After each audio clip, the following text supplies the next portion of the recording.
तो आज हम बात करने वाले हैं एनसीईआरटी क्लास 6 जिसमें चैप्टर नंबर 5 है। उसको हम अच्छे से डिटेल में कवर करेंगे। इसमें जो पृथ्वी, इसका जो बेसिक नाम है वो है पृथ्वी के प्रमुख परिमंडल।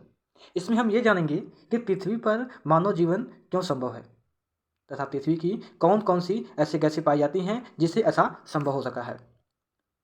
पिछले जो चैप्टर 4, 3 और 2 और 1 है उसको आई होप आप देख लिए होंगे। इसके बाद हम ये शुरू करते हैं। पूरे ग्रह में पृथ्वी ही एक ऐसा मात्र ग्रह है जहाँ पे जीवन संभव है। मानव यहाँ जीवित रह सकता है क्योंकि जीवन के लिए जो आवश्यक तत्व हैं वो भूमि, जल तथा हवा, ये सारी चीज़ें पृथ्वी पर मौजूद हैं। पृथ्वी की ऐसी सतह जिसमें पर्यावरण के 3 प्रमुख घटक आपस में मिलते हैं तथा एक दूसरे को प्रभावित करते हैं। पृथ्वी का ठोस भाग जिस पर हम रहते हैं उसे भूमंडल कहते हैं। गैस की परतें जो पृथ्वी के चारों ओर घूमती हैं उसे वायुमंडल कहते हैं, जहाँ पर ऑक्सीजन और नाइट्रोजन तथा कार्बन डाइऑक्साइड जैसी गैसें यहाँ पे पाई जाती हैं। पृथ्वी के बहुत बड़े भाग भाग जहाँ पे जल पाए जाते हैं उसे जलमंडल कहते हैं। जलमंडल में जल की सभी अवस्थाएं जैसे बर्फ, जल और जलवाष्प, ये सारी अवस्थाएं जलमंडल में सम्मिलित होती हैं। जीवमंडल एक सीमित क्षेत्र है जहाँ पे स्थल, जल और हवा ये एक साथ मिलती हैं। अगर हम जीवमंडल को एक फिगर के अनुसार समझें तो जैसे मान लीजिए ये हो गया, दूसरा ये हो गया और तीसरा ये हो गया। इसमें ये स्थल है, ये जल है और ये हवा है। जहाँ पे ये सारी चीज़ें पाई जाती हैं वहाँ पे जीवमंडल का निर्माण होता है। यहीं पर सारी जीवों का अच्छे से रह सकते हैं। यहाँ पे उन्हें स्थल मिल सकता है, यहाँ पे उन्हें जल मिल सकता है, यहाँ पे हवा मिल सकती है और यहीं पर सभी प्रकार के जीव पाए जाते हैं। दूसरा अगर हम बात करें जो कि भूमंडल है, पृथ्वी के ठोस भाग को भूमंडल कहा जाता है। यह भूपर्पटी की चट्टानों और मिट्टियों की एक पतली परत होती है जिसमें जीवों के लिए पोषक तत्व पाए जाते हैं। पृथ्वी की सतह को 2 भागों में बांटा जा सकता है। बड़े भाग को महाद्वीप के नाम से जाना जाता है और बड़े जलाशयों को महासागरीय बेसिन के नाम से जाना जा सकता है। विश्व के सभी महासागर आपस में एक दूसरे से जुड़े होते हैं। समुद्र जल का तल सभी जगह समान होता है। स्थल की ऊंचाई को समुद्र से तल से मापा जाता है जिसे हम शून्य मानते हैं। यानी इसमें यह दर्शाने का प्रयास कर रहा है कि समुद्र का जल सभी जगह समान होता है। समुद्र में जो जल की ऊंचाई होती है उनके बेसिन से उनकी सारी ऊंचाई समान होती है। अगर हमें किसी स्थल की ऊंचाई मापना होता है तो हम समुद्र की ऊंचाई से उसको मापते हैं जिसे शून्य माना जाता है। अगर हम ग्लोब को एक सिंपल वे में समझें तो जैसे ये मान लीजिए ग्लोब है, इसमें ये विषुवत रेखा है और यहाँ पे एक मकर रेखा है, ये कर्क रेखा है, ये उत्तरी गोलार्ध है और ये दक्षिणी गोलार्ध है। ये 0 डिग्री है, ये 23.5 डिग्री है उत्तरी गोलार्ध और ये 23.5 डिग्री दक्षिणी गोलार्ध है।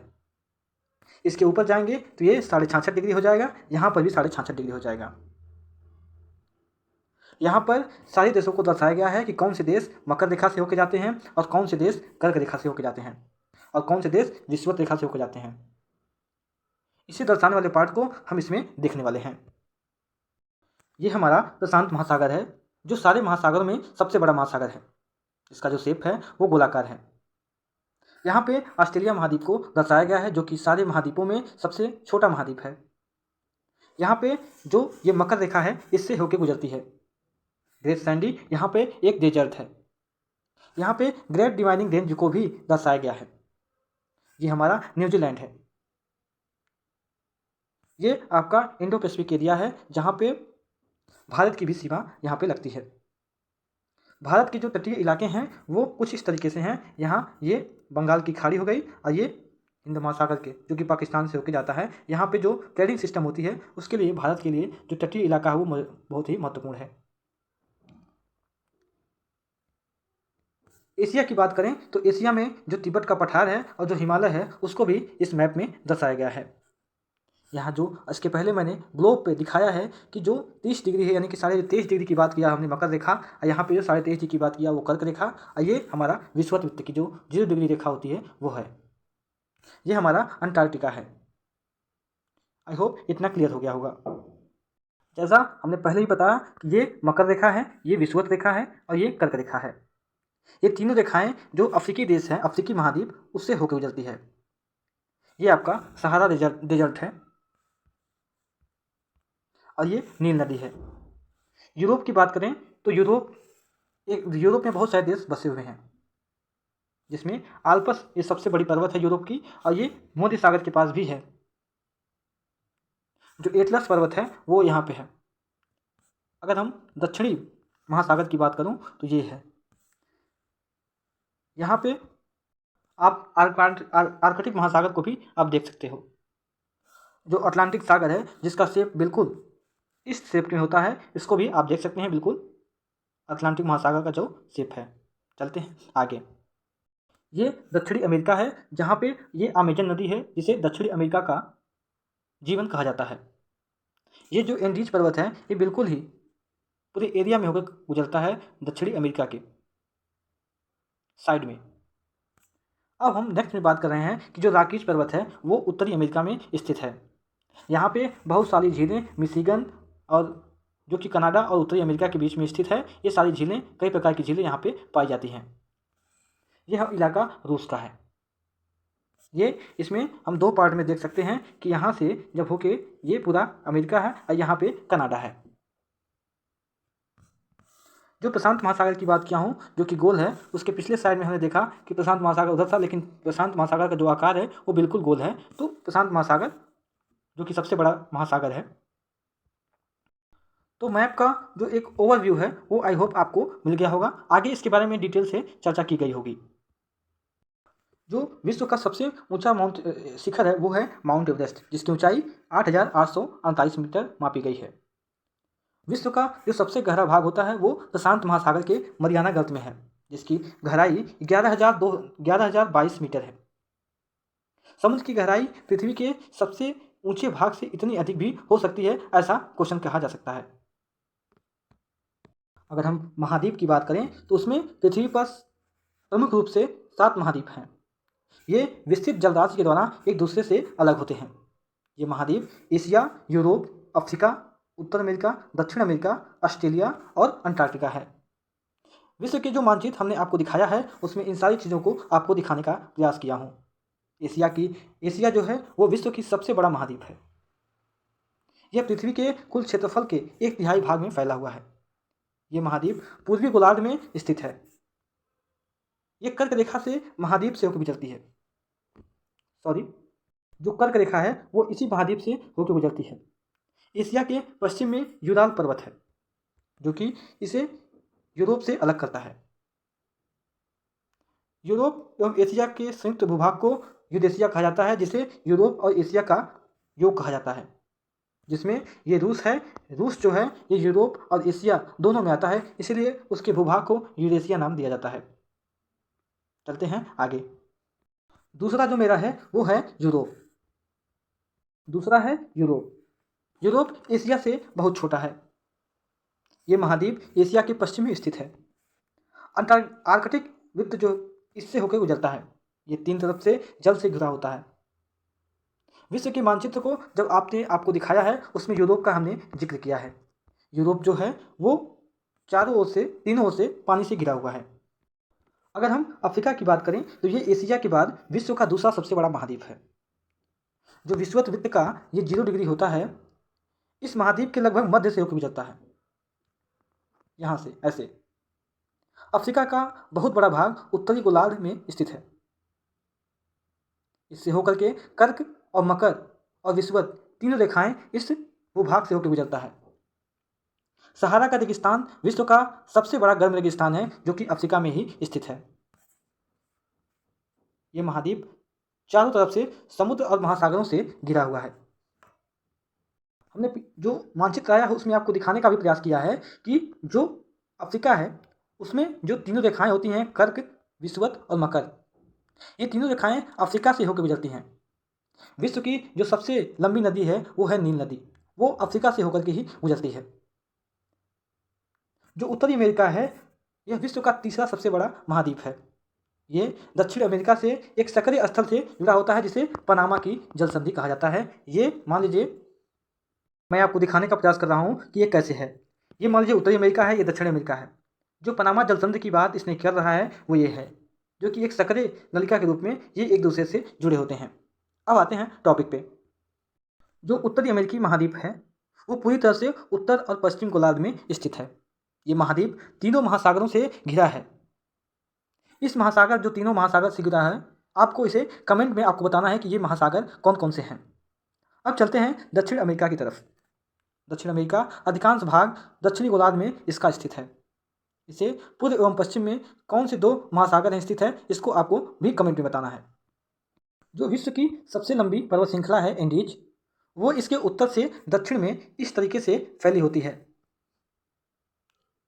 दक्षिण अमेरिका में विश्व की सबसे बड़ी नदी अमेजन यहीं से होके बहती है। अगर हम लास्ट में अमेरिका की बात अगर हम ऑस्ट्रेलिया की बात करें तो यह विश्व की सबसे छोटा महाद्वीप है, जो कि पूरी तरह से दक्षिण गोलार्ध में स्थित है। ये चारों तरफ से महासागर और समुद्र से घिरा होता है। इसे द्वीपीय महाद्वीप भी कहा जाता है। अंटार्कटिका एक बहुत बड़ा द्वीप है जो कि दक्षिणी गोलार्ध में एकदम दक्षिणी गोलार्ध के स्थित है। ये दक्षिणी गोलार्ध इस दक्षिणी ध्रुव इस महाद्वीप के मध्य में है, क्योंकि ये दक्षिणी ध्रुव क्षेत्र में स्थित है, इसलिए ये हमेशा मोटी बर्फ की परतों से ढका होता है। यहाँ पे जो बर्फ की मात्रा होती है वह लगातार चलती रहती है, जिससे यहाँ पे जो बर्फ की मात्रा होती है इसके कारण ये जो अंटार्कटिका है ये हमेशा सफ़ेद दिखाई देता है, क्योंकि यहाँ पे बर्फ की चादर हमेशा बिछी रहती है। यहाँ किसी भी प्रकार के जो स्थायी मानव है वो निवास नहीं कर सकते हैं। बहुत से देश इसके शोध केंद्र के लिए यहाँ पे शोध करते हैं। भारत भी इनमें से एक है। भारत भी 1980 के आसपास ये मैत्री और दक्षिण गंगोत्री इनके ये भारत के ये स्टेशन हैं, शोध के स्टेशन जो कि अंटार्कटिका में स्थित है। अब हम एक बार समझ लेते हैं कि जल संधि क्या है और स्थल संधि क्या है।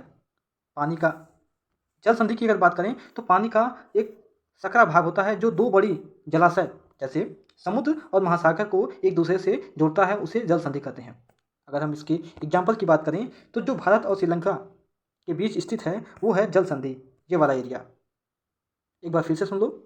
पानी का सकरा भाग जो दो बड़ी जलाशय जैसे समुद्र और महासागर को एक दूसरे से जोड़ता है उसे हम जल संधि कहते हैं।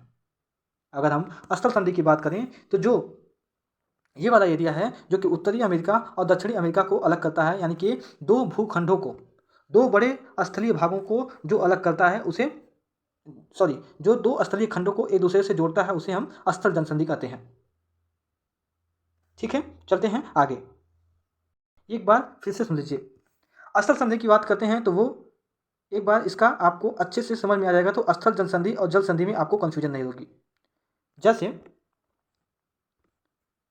एक सकरा भाग होता है जो दो बड़े स्थलीय भागों को एक दूसरे से जोड़ता है। जैसे अगर हम स्थलीय भाग की बात करेंगे तो वो एक उत्तरी अमेरिका हो गया और दूसरा दक्षिणी अमेरिका हो गया।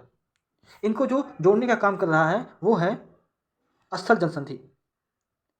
और जब दो महासागर को यानी कि जो कि समुद्र और महासागर जो एक दूसरे को जोड़ता है उसे कहते हैं स्थल जलसंधि। इसका आपको हमने एग्जाम्पल बताया कि कैसे भारत और श्रीलंका के बीच जो जल संधि हुई है, जो जिसको जोड़ते हैं उन्हें हम जल संधि कहते हैं।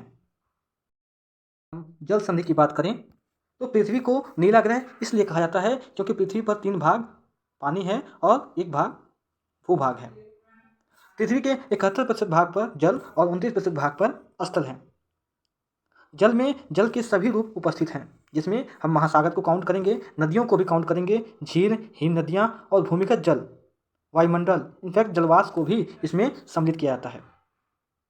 पृथ्वी पर पाए जाने वाले जल का 97% जो भाग है वो उसका अधिक भाग महासागर में सबसे अधिक भाग पाया जाता है। यानी पृथ्वी पर पाए जाने वाले जल का लगभग 97% से अधिक जो भाग है वो महासागर में ही पाया जाता है, एवं वह इतना अधिक खारा होता है कि मानव के उपयोग में नहीं लाया जा सकता। शेष जल का बहुत बड़ा भाग बर्फ एवं पर्वतों एवं हिम नदियों और भूमिगत जलों के रूप में पाया जाता है। जल का बहुत कम भाग अलवण जल के रूप में पाया जाता है। इसको आपको एक डायग्राम के जरिए मैं अभी आपको दिखाऊंगा। जल का बहुत कम भाग अलवणीय के रूप में पाया जाता है, जैसे मैंने आपको बताया, और जो मनुष्य के इस्तेमाल में इसे ही लाया जाता है। यही कारण है कि नीले ग्रह में रहने के बावजूद हमें पानी की महसूस होती रहती है। इसका जो हमने आपको बताया कि इसका एक फिगर आपको दिखाएंगे, तो चलते हैं देखते हैं। जो हमने बताया कि आपको पीने के योग्य पानी नहीं है, वो बहुत खारा है, वो इसका डायग्राम ये है। जो पीने योग्य है उसका डायग्राम ये है। इसे ही हम मात्र पी सकते हैं। चलते हैं आगे। इसमें गेमिंग के जरिए आपको दर्शाया है कि सबसे बड़ा जो, जैसे ये मान लीजिए ये नक्शा है, तो ये ग्लोब है, सॉरी ग्लोब है। तो ग्लोब में जो सारे महाद्वीप हैं, महाद्वीप को उसको एक गेमिंग के जरिए दर्शाया है कि कौन सा महाद्वीप सबसे बड़ा है और कौन सा महाद्वीप सबसे छोटा है।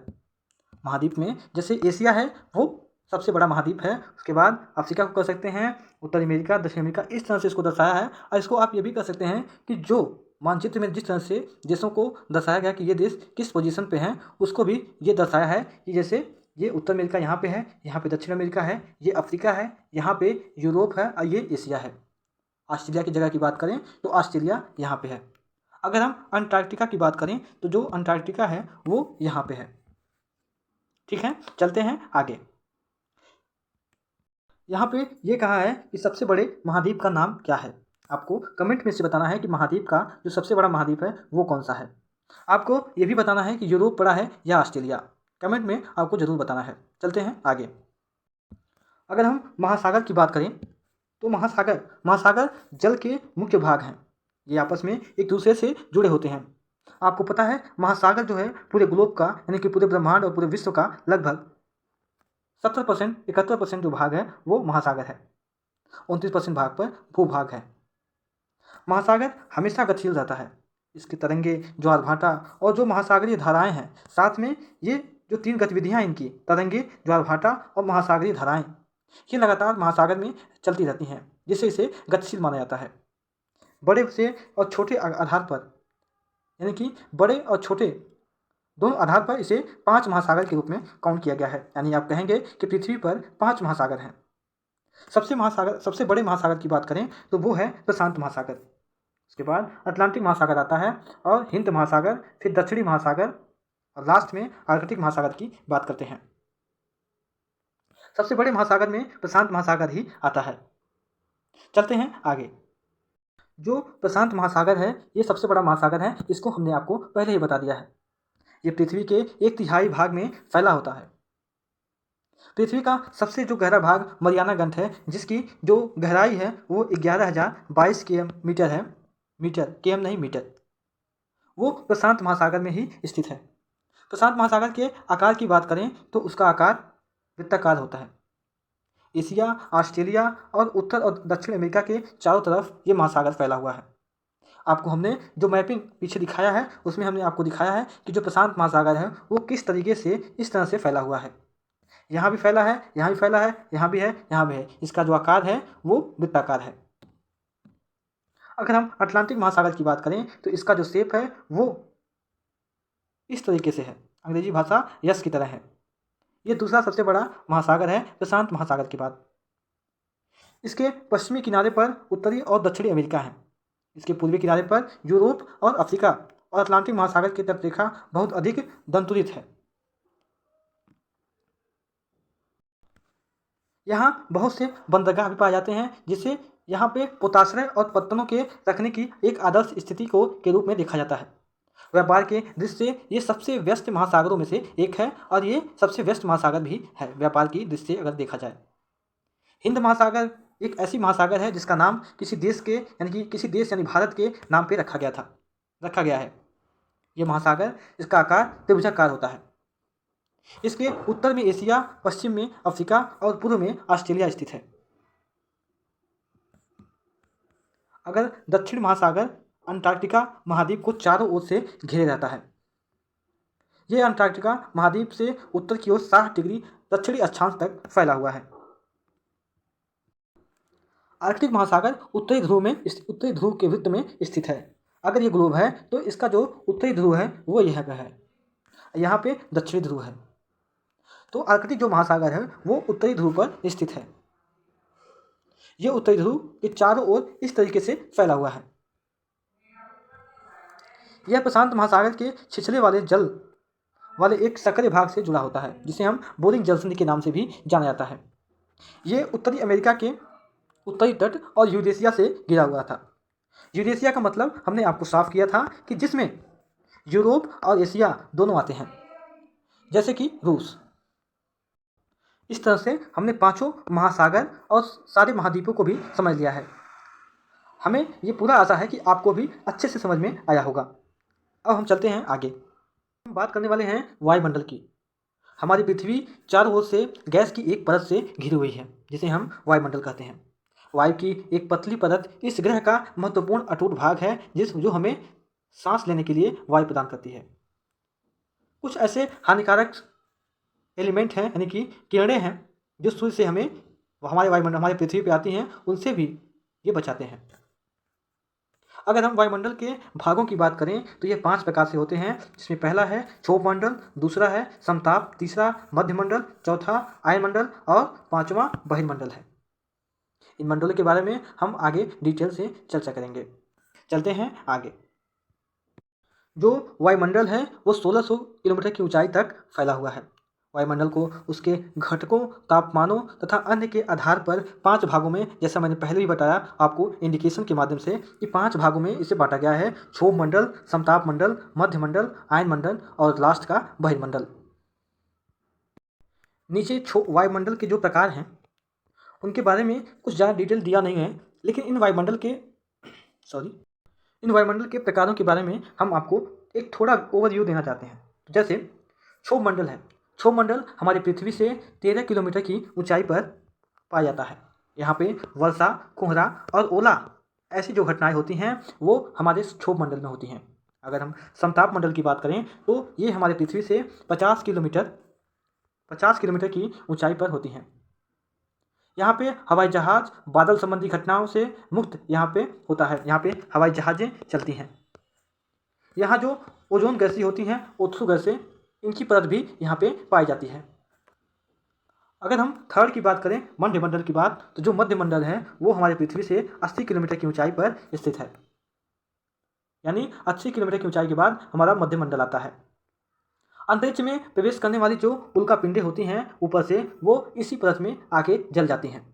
ये आने वाली जो नीचे की जो पृथ्वी होती है, यानी क्षोभ मंडल और संताप मंडल, उसके आने से पहले ही क्षोभ मंडल में जो उल्कापिंडी ऊपर से गिरती हैं आकाश से, वो आके यहाँ पे जल जाती हैं।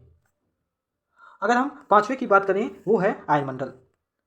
आयनमंडल में क्या होता है, ये हमारी पृथ्वी से इनका जो एरिया होता है वो है 80 से 400 किलोमीटर के बीच का।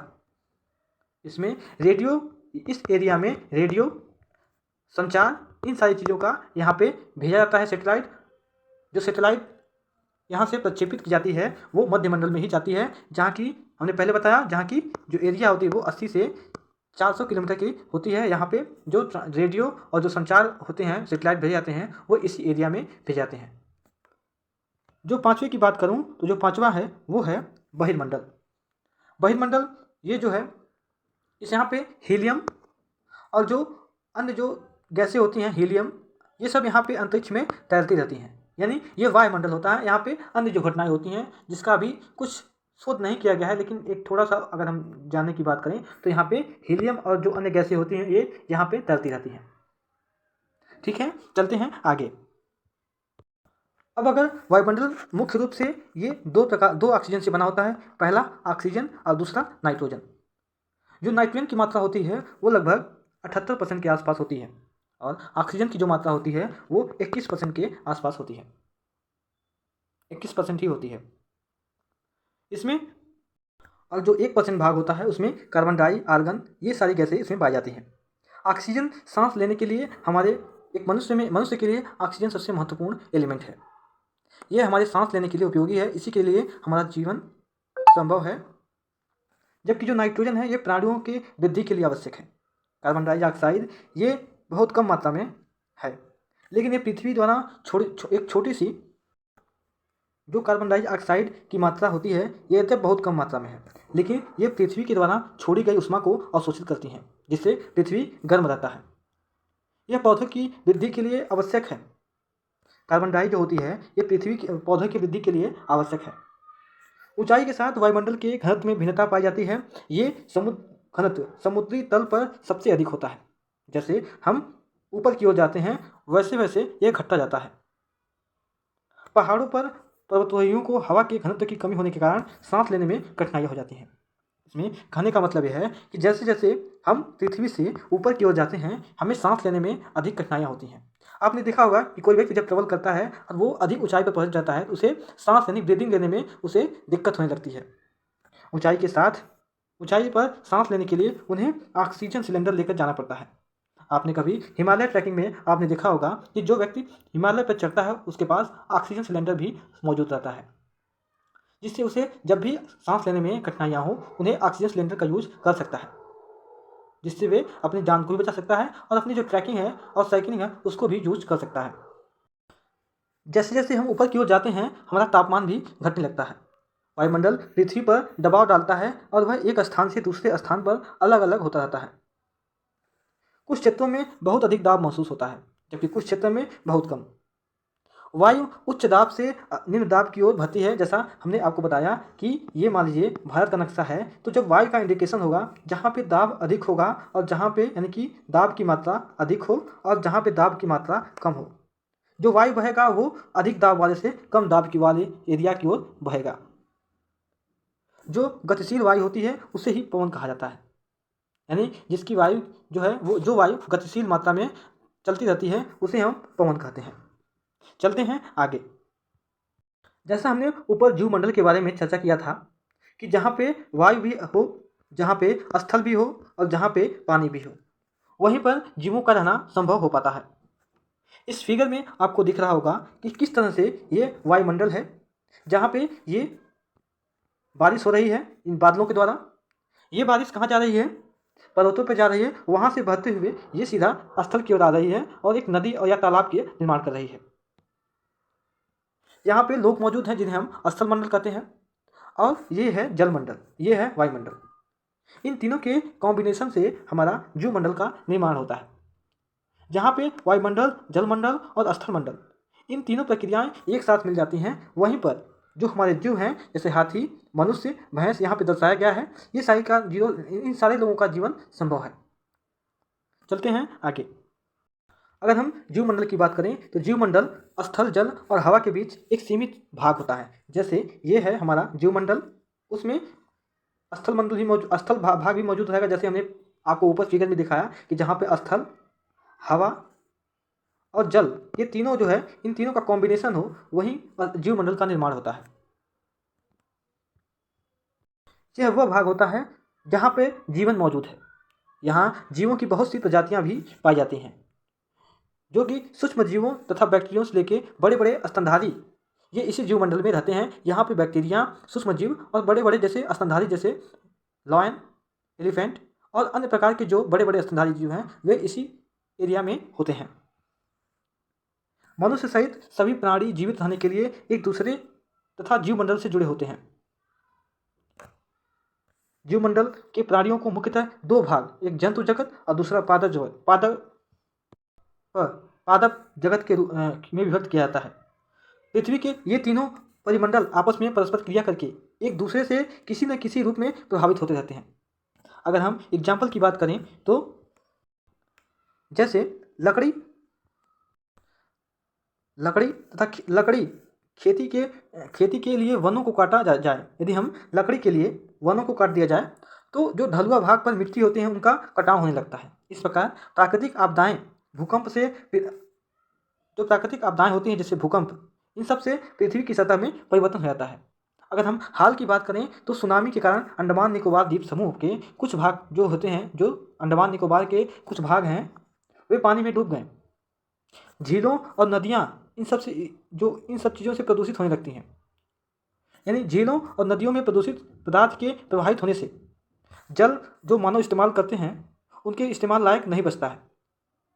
ये जल जो दूसरे जीव होते हैं जिन्हें किसी चीज़ के बारे में पता नहीं होता है, अनबोलता कह सकते हो, उनको ये बहुत ही हानिकारक प्रदान करता है।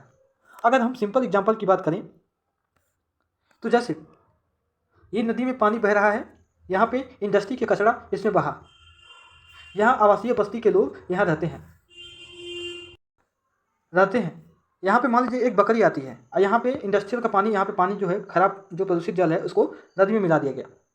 जो पानी इन लोग नहीं पिएंगे मनुष्य, क्योंकि ये जान रहे हैं कि ये पानी गंदा है, लेकिन जो बकरी आके पानी पिएगी इस पानी को, तो वो प्रदूषित हो जाएगी। अब बकरी के अंदर कई प्रकार की जानलेवा बीमारी वाले जो वायरस होते हैं वे इसके अंदर पनपने लगेंगे। ये बकरी जब मार्केट में इसको काटा जाएगा, अब मार्केट में जब बकरी को काटा जाएगा तो उसको खरीदेगा कौन? जो लोग, यानी कि मनुष्य खरीदेंगे। अब इसके माध्यम से, यानी कि इसके माध्यम से उनके अंदर भी जो वायरस बकरी के अंदर था उनके अंदर भी चला गया। तो इनडायरेक्टली कहीं ना कहीं कनेक्टेड रहता है कि यदि आप किसी चीज़ को प्रदूषित करते हैं जो कि नेचुरल है, तो इनडायरेक्टली आप ही को हार्मफुल पहुंचाएगा। आपने एग्जाम्पल के जरिए समझ लिया होगा। चलते हैं आगे। जैसे अब दूसरा बात कर रहा है कि उद्योग और जो तापीय विद्युत संयंत्र हैं, गाड़ियाँ और उत्सर्जित पदार्थ वायु को प्रदूषित कर रहा है। यानी उद्योगों से निकलने वाले जो धुएँ हैं और जो विद्युत संयंत्र से निकलने वाले धुएँ हैं और जो गाड़ियों से उत्सर्जित वाले धुएँ हैं, वे उससे कार्बन डाइऑक्साइड की मात्रा बढ़ रही है, क्योंकि इन इंडस्ट्री से और इन गाड़ी वाले वाहनों से CO2 गैस निकलता है। जब इस CO2 गैस की मात्रा अधिक हो जाती है तो ये हमारे जो पृथ्वी के तापमान है उसको उसमें वृद्धि होने लगता है। जब ऐसे समझिए, ये हमारा पृथ्वी है, इस पृथ्वी में जो गाड़ियाँ चलती हैं उनसे हमारे धुएँ उत्सर्जित हो रहे हैं। उन धुओं के उत्सर्जन से जो हमारा पृथ्वी है वो एक अलग लेवल पे गर्म हो जा रहा है। इस पृथ्वी के अंदर कई प्रकार की जो बर्फ़ हैं वो पिघलने लगेंगे। बर्फ़ पिघलने से आपदा आएगी, जैसे उत्तराखंड में जो आई थी, जिससे कई सौ लोग मारे जा चुके थे। तो पहला, इससे क्या होगा? बर्फ़ पिघलेगा, पानी बनेगा, पानी जब अधिक हो जाएगा तो जो बांधें होती हैं उनको तोड़ देगा। जब तोड़ देगा तो वो जो मनुष्य के एरियाज हैं वहाँ पे आ जाएगा जहाँ पे लोग रहते हैं। इससे क्या होगा? वहाँ की जो जनहानि की जो क्षति हो जाएगी। जनहानि की क्षति होगी तो इससे मानवीय संकट उत्पन्न होगा। मानवीय संकट उत्पन्न होगा तो सरकार को हस्तक्षेप करना पड़ेगा। सरकार हस्तक्षेप करेगी तो राजकोषीय जो उसका खजाना है उससे लोगों को पैसा देती है। जैसे अगर कोई व्यक्ति मर जाता है 2 लाख रुपया सरकार की तरफ से उसको दिया जाता है। इससे क्षति किसकी हुई? इससे क्षति देश की हुई। यानी हमें जब किसी अपने नेचुरल जो सोर्सेज हैं उनको यदि क्षति पहुंचाते हैं तो उससे इनडायरेक्टली हमें को क्षति होने लगता है। गांधी जी ने एक बड़ा ही वक्तव्य, सुंदर वक्तव्य कहा था कि हमारे पृथ्वी पर जो सोर्सेस हैं वो हमारे लिए इनफ है, लेकिन जो लालची व्यक्ति हैं उनके लिए नहीं। पृथ्वी पर जो सोर्सेस भगवान ने दिया है वो मनुष्य के लिए इनफ है, लेकिन उसको रखने के लिए नहीं दिया है कि हम उसको रख लें, उसको पेड़ों को काट के पैसा अपने पास जमा कर लें। आप कुछ पेड़ों को काटिए जिससे आपका परिवार चले। चलते हैं आगे। लास्ट में ये कहा गया है कि इसलिए भूमंडल, वायुमंडल और जलमंडल के बीच प्राकृतिक संतुलन को बनाए रखने के लिए पृथ्वी के संसाधन के सीमित उपयोग की आवश्यकता है। ठीक है, ये जो चैप्टर है 5 नंबर का, ये हमारा यहीं पे एंड होता है। अब इसका जो क्वेश्चन है उसको हम आगे कंटिन्यू कर रहे हैं। पहले हमारा एक टॉपिक छूट गया था जो कुछ नहीं, ये क्या आप जानते हैं, तो इसको पहले देख लेते हैं फिर शुरू करते हैं। इसमें ये कहा है कि न्यूजीलैंड की जो एडमंड हिलेरी थी और भारत के जो तेनजिंग शेरपा थे, वे 29 मई 1953 को पृथ्वी की सबसे ऊंची शिखर है माउंट एवरेस्ट, उस पर चढ़ने वाले ये पहले व्यक्ति थे। अगर हम महिला की बात करें, सबसे पहली महिला कौन चढ़ी थी, तो वो जापान की जुनको तिबई थी। ये 16 अक्टूबर 1975 को एवरेस्ट पर चढ़ने वाली पहली महिला थी। अब आप पूछेंगे कि भारत की कौन थी पहली महिला जो उन पर चढ़ी थी, तो वो थी बछेंद्री पाल। ये कब चढ़ी थी? 23 मई 1984 को बछेंद्री पाल जो थी वो चढ़ी थी। ठीक है, अब चलते हैं क्वेश्चन पे। अब इसमें पहला क्वेश्चन क्या कर रहा है कि पृथ्वी के 4 प्रमुख परिमंडल कौन है? तो पहला कौन है? पहला भूमंडल, दूसरा जलमंडल, तीसरा वायुमंडल और चौथा क्या है? वो है जीवमंडल। ये 4 भूमंडल, 4 जो है परिमंडल के भाग हैं। एक बार फिर से सुन लीजिए, पृथ्वी के 4 मंडल हैं। पहला भूमंडल, दूसरा जलमंडल, तीसरा वायुमंडल और चौथा जीवमंडल।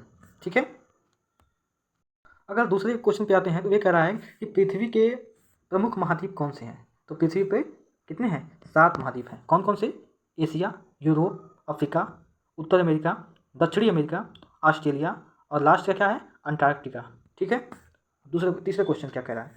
2 महाद्वीप के नाम लिखिए जो पूरी तरह से दक्षिणी गोलार्ध में स्थित है। तो इसको आपको कमेंट में बताना है। ठीक है, कौन से ऐसे महाद्वीप हैं जो दक्षिण गोलार्ध में स्थित हैं। ठीक है, चौथे क्वेश्चन पे आते हैं। इसे कह रहा है कि वायुमंडल की विभिन्न परतों के नाम बताइए। तो परत कितने हैं, विभिन्न परत कौन से हैं, 5 परत होते हैं।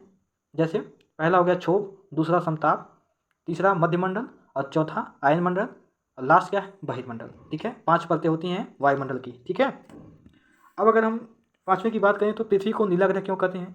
तो पृथ्वी को नीला ग्रह क्यों कहते हैं, ये पृथ्वी है, इसका जो 71% यानी कि 71% जो पार्ट होता है वो पानी है और जो 29% भाग है वो भूभाग है। तो पानी की मात्रा अधिक है, इसलिए जो है पृथ्वी को नीला ग्रह कहते हैं, क्योंकि पृथ्वी पर जल की जो मात्रा है वो अधिक है। अगर हम छठवीं की बात करें तो उत्तरी गोलार्ध को स्थलीय गोलार्ध क्यों कहा जाता है। जैसे मान लीजिए ये पृथ्वी है, पृथ्वी पर ये आपका विषुववृत्त है, इसके जो ये है उत्तरी, ये है दक्षिणी।